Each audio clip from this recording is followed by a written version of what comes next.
Hi guys, I'm here with another storage suggestion, idea, tutorial, whatever you want to call it.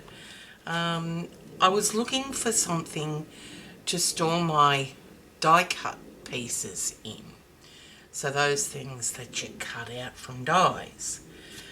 Because sometimes you don't cut the die up, say, that you get and they're all joined, and you want somewhere to put them. Now, I saw Jennifer Maguire posted a video on her storage solution, so I'll put a link to that in the description below the video. So she prompted me to get the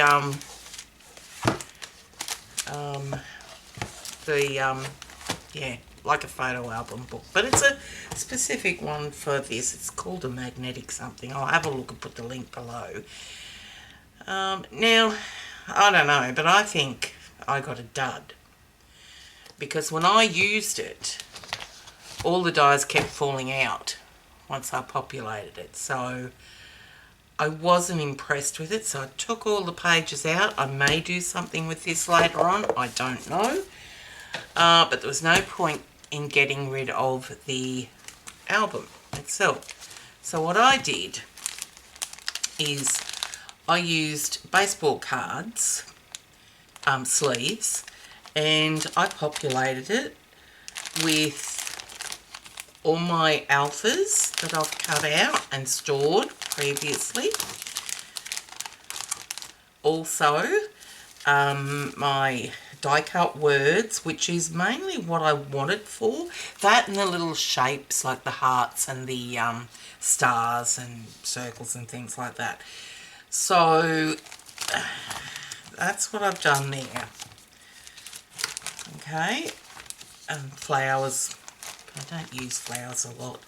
I do use dragonflies and butterflies, so that's in there as well. Now, I have got larger dies that don't fit in the 2.5 by 3.5 size, so I bought the, I think they're usually for photo albums and scrapbook pages and such. So I've actually bought them. This has got two, so there's a background that I use quite often, and the longer dies that I have that won't fit in the others. So, and then you can also slot in your A5, these are the ones, or you can do your full page ones. Now, what I could do is put those, put the these in here if I so wanted to, but what was the point anyway, because they all slip off anyway. So anyway, I'm not dissing Jennifer Maguire's idea. I think it's a brilliant idea. It just, I must have just got a dud album. So it's big, it's bulky. So, and it will fit on my shelves. However, when I'm sitting here crafting, I want to have minimal clutter. So I've come up with this thing here. So it's another box that I made. Let's bring it a little bit closer. And it's using the 4x6 photo sleeves, you know, the cheap ones you get from the cheap shops, that you just slot your photos in. I'll go and grab that now. So this is what I bought, and I bought this for another idea that I have, and it's called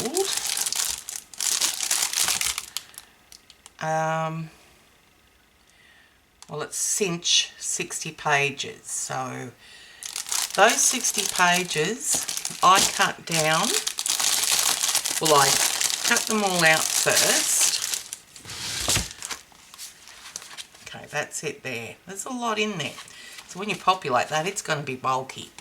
So I cut those all out, and you'll see in the video how I do that. But I also cut them in half that way, because I didn't want anything too big. And so those 60 pages became 120 because they're double-sided. You got the plastic front and back with the bit in the middle. So 120, and then they're double-sided, so I've got 240 sections out of this one little book, and that didn't cost much at all. So you can get smaller ones, like less pages than that. So I'll show you what I mean. So I've used my fuse tool, however, I have used just tape to seal the bottom one that I cut. So when you cut it open, you lose that seal at the bottom here for the top section. So in that top section there, I put tape across the bottom. So, and then I put white die cut pieces on that side and coloured black or whatever on that side. So that was my thought process on that. Now, these covers also, I cut those out and they're perfect size for this, and I've made little dividers for them. So I've cut them off, cut them in half, and I got 4 dividers there for that. I'm actually using one there. So, and I've just used little tabs to separate them all. I haven't populated it yet, and that's because I've got a lot of dies. So whenever I need to use a new die, or a die that I haven't used for a while, or a die that I haven't got the die cut for, I will do multiples of them at that time, and that way it'll become populated. Now I may have to reduce this and take out a lot, but for now that's what it is. And I thought I liked the idea of a clear lid, and they're not going to fall out even with the die cuts in them. Easy. And it's going to sit on my desk nice, and like it doesn't protrude, it doesn't take up much space. So I thought, I think I'm going to give this a go, and I'll let you know down the track whether it's worth it. I think it might be, but anyway, we'll see. So here we go, enough rambling, let's get on with the video on how I did this. Okay, so here's that album. Now, for the life of me, I cannot find where I bought this. And I know you can buy smaller versions of this at cheap stores. So, anyway, so I'm just cutting down through that stitching there and separating them all actually. And there are 15 pages in each section, and there are 4 sections, so massive amount. So I decided to cut these down, so I'm now marking the center, and I start off measuring it and finding where half was and marking it and putting the lines, putting the marks, and then drawing the lines after I did this. And it wasn't necessary, so just mark them and then cut them. So that top section there, you needed to fuse the bottom, so I just took my fuse tool and sealed it there. Now I started off sealing both sides. It wasn't necessary in the end. I realised I just went ahead and didn't test it properly.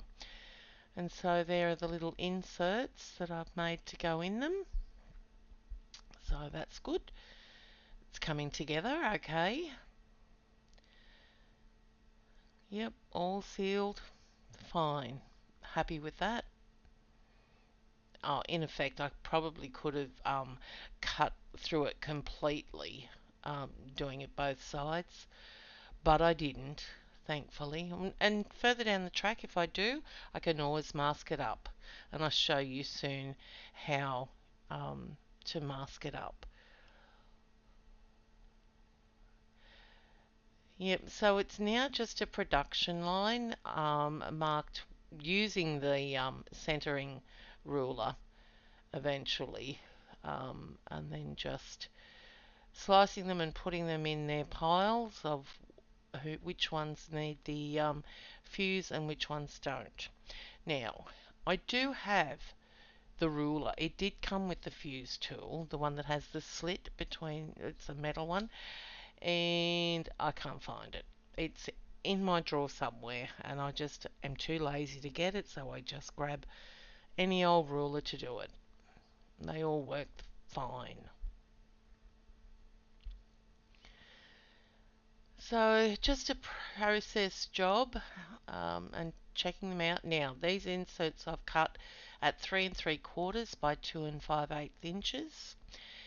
Now I end up having a white card at the back and a coloured card at the front, so that I can put my white dies on the coloured piece and my coloured die cuts on the white, and that way you can see at a glance better how they are. Now this is how I store my scraps of cardstock, just in Ziploc bags, although they don't Ziploc. And I have the pinks, reds and purples in one. I have greens in another, blue in another, black in another, creams and browns in another. Just, yeah, so it's a good way. I find it just takes up one of my drawers. They all sit in there nicely. So I'm going through all my scrap pieces and cutting these down to size for the inserts. And it's like you really have to be focused on what you're doing, because I'd walk away from it if I wasn't. I'm focused on the end result. Okay, so this is where I mentioned, and I show here where you can just tape the bottom if you haven't got a fuse tool with some masking tape, or you can use some washi tape, but I find washi tape just doesn't cut it. It doesn't, not all of it sticks properly. So, and if you sort of had a bit of stickiness in between there, just sprinkle in some powder. I didn't, but you may miss a spot, and the tape is open to the elements, but it wasn't in my case. So it does the same job. You don't lose on any, well, you gain more space pretty much. Alright, so now we're on to making the box. Now I have sped this up because I've recently made a box, and the same sort of box as that I'm making now, where the lid sits on a ledge that's attached to the base. So you'll see what I mean when I come to it. So I've just sped this up for that purpose. I'm going to try and put some timestamps in here so you don't have to sit through all this. But if you wanted to see how it's done at a real-time speed, then just go to your YouTube settings and slow it down. That's what I tend to do, either slow it down or speed it up, depending on, yeah, I've put these hinges on upside down. So I wanted the straight edge at the top and the angle down the bottom, so I had to recut them. Anyway, so there's the base of the box done. So I've joined it all on the inside. Now, I want to cover the edges of this base piece of the box, so I'm just going through my washi tape to see which would match the paper collection that I'm using. And I'm using Kraft's Antique Rose 12 by 12 paper pad collection here. So decided I'm going to use that yellow, polka dotted yellow. You can hardly see the white polka dots on it, but it goes close enough to the paper that I'm using, so I thought I would just use that to cover those top edges. Now they will be completely covered, well, they'll stay there, let's say, when I add the pattern paper over the top of it. It's just so that the top edges of the chipboard weren't showing. The last one I made, I just grunged it up and inked it up with some walnut stain or vintage photo, one of the two. But you can see there that goes on quite easily and neatly. So I like how that came about. And now I'm prepping for covering the base of the box there, and I'm going to reinforce those sides, joined sides there with the pattern paper like I did in my last video. Now what was that I did that box? I can't remember why I made that box. What was it for? It was for my bling storage, that's right. So if you have a look in my storage playlist, you'll see bling storage box, and that takes you through step by step on how I did this. And I like this style of covering and creating the box because it strengthens, reinforces those joined pieces of chipboard there.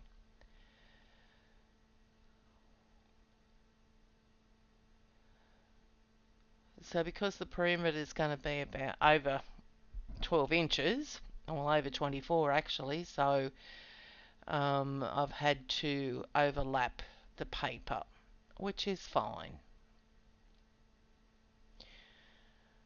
So it takes 2 and a bit pieces, strips, and I think I cut those down to 3 inches. The size of the chipboard pieces I've used is in the description below the video, and I do use medium weight chipboard.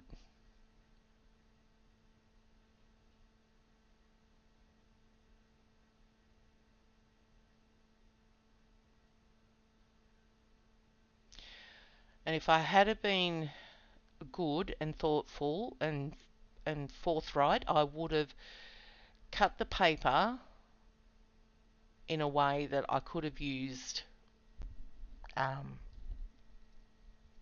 I can use it all on the insides and that, but I wanted to use it on the lid, but yeah, no, that didn't happen. It's too short the way I cut it, so think carefully about how you can maximize your paper. Alright,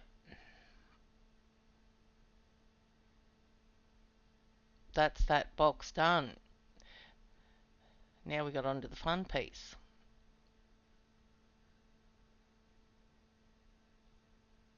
And when I show it off, okay, oh, not yet. Okay, just testing to make sure they fit. And I knew that they were going to be a bit wider than the box. Not much, because they're floppy, so they'll sit in there. But it was so easy just to snip through those and cut about 1/4 of an inch off. I started off with the ruler and craft knife, but really I wasn't fussed on how they were going to look, so now they sit in there quite freely. Happy with that. So now this is the section that I thought, okay, can I do this? So I have some acetate that's 1/2 mil thick, so it's fairly strong acetate. So I thought I'd to create a box lid with it. Oh, and do you think I could get the cover off this washi tape here? Well, it's supposed to be washi tape, clear tape. I couldn't for the life of me, and I thought, oh, okay, it doesn't have a backing. It's not sticky, so I used it as is. Now, I don't show you, but I had awful trouble with it down the track because it kept coming off and peeling, separating from it, so I had to pull it all up and redo it.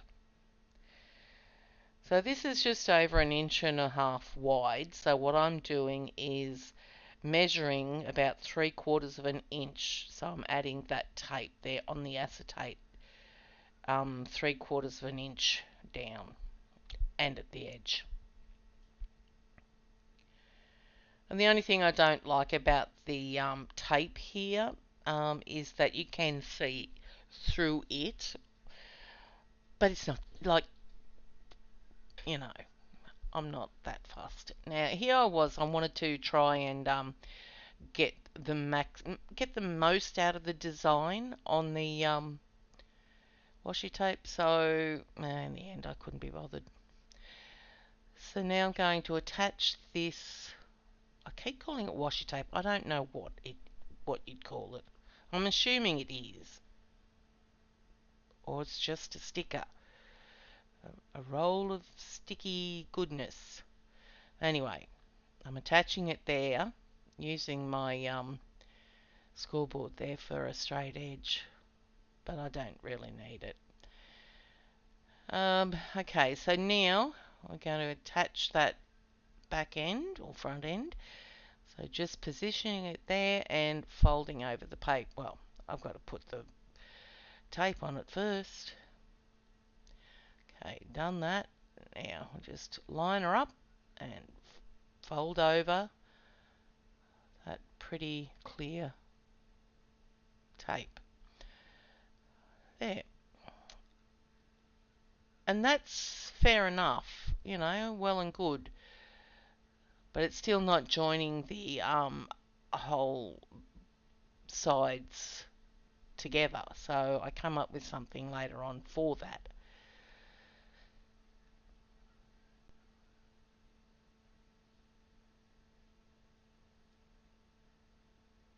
But I get ahead of myself.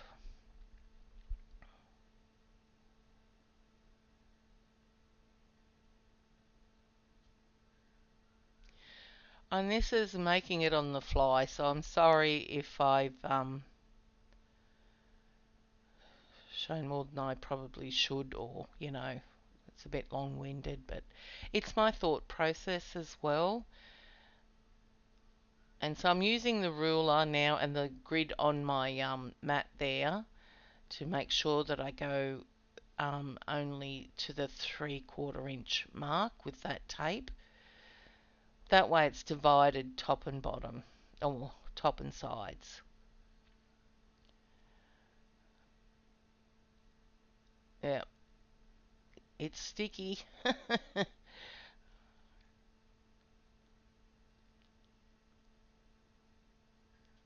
And I could have probably mitered the corners so they didn't overlap, but I wasn't going to go that way. It was just too much of a headache, so I thought, well, I can deal with that. And putting the long sides on the same as I did the short sides. And just imagine, I've done this all with the tape backing on this clear piece of whatever it is, and I have to rip it all up again and redo it. I still use the same acetate, so I just couldn't put you through it. It was bad enough me having to watch it, go through it initially, and then re-watch it. Okay, so there it looks really nice, I think. And now I thought I'll just oh, here I go. Yep, I'll show you that I've had to take off the a whole lot and redo it.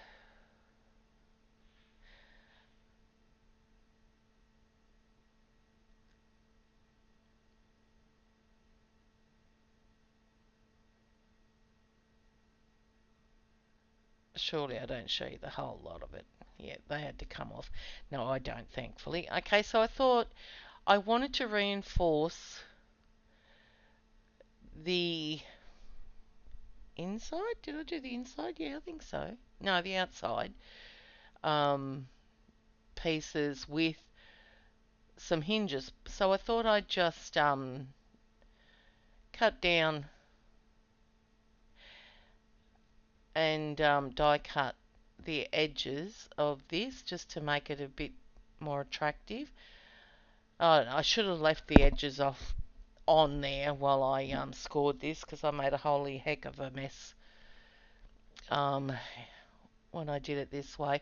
Well, it wasn't quite, it was just over the inch, so I wanted it right in the middle, so I had to gauge it there, and obviously I didn't.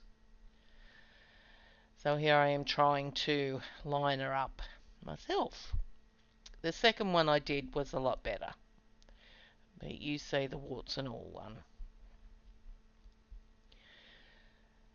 And there, I'm just sizing up and seeing where I need to cut it, and it doesn't quite fit the 4 scallops, but it does 3 whole ones and a half of one, so that was good enough for me.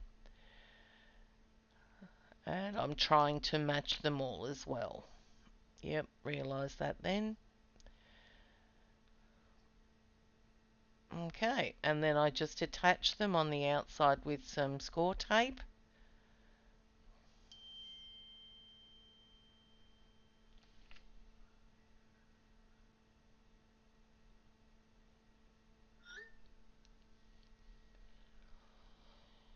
Fiddly, but it looks quite, I like the look of it, and it does reinforce those sides, connecting those, and it's good quality cardstock, so it's strong.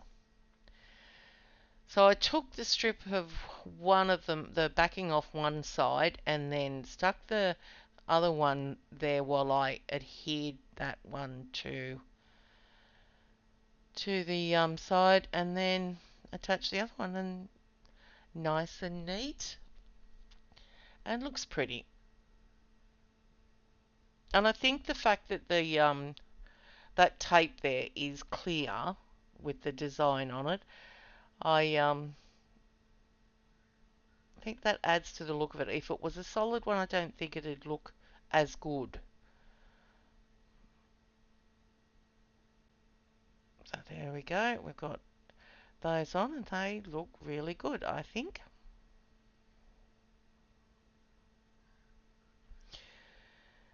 Right, and they're all on now.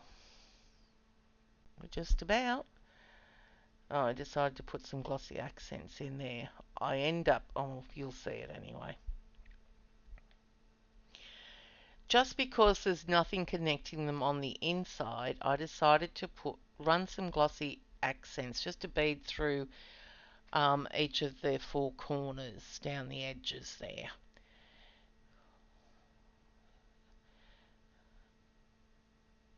Just to reinforce it. Then I thought, okay, that's going to run down. So I decided I have to sit it on some tape so it doesn't stick anywhere there, and let it dry. So this is just quickly showing you how I made the ledge for the base of the box for the lid to sit on. You can see a detailed video on that with my bling storage box. I just thought I'd take you through one of them now because it's part of this um, project. So, and again, if you didn't want to go and see the bling storage box to see how it's done, you can slow down the speed of the video here. And again, I just show you, I think, one of them attaching one of these, and I think I come down half an inch. Yep, lining it up there with my clear ruler. So, and then I'm going to make sure it doesn't move. Alright, so now that's drying and I'm waiting for it. I'm just covering a few bits of chipboard so that I can use as dividers. Now you don't have to use chipboard. I've got a stack of leftovers here, and I thought, well, may as well just use a few. And I do show other alternate ways to add um, dividers. And this is a Kraft die. It's listed below. And there we go. That's it there. It's all dried and finished. And now I show you how they all look when they're in there.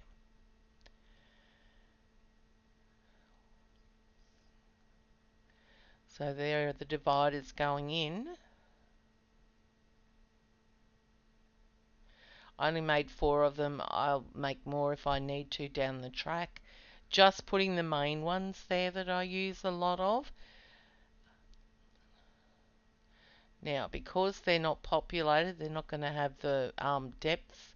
So I'll just put a little rock, a little pebble in there. And that helps it.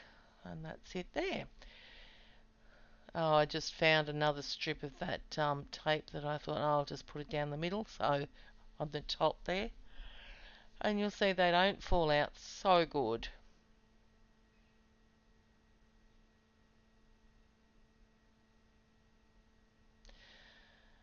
Now, I don't know whether I show it. I don't think I do. So what I did was made some smaller tabs and just put them, attach them to the centerpiece of each of the little flap section, the little holders. So you'll see in the photos what I've done there. Alright, any questions? Ask me in the comments below and I'll be back with something else soon. Bye guys.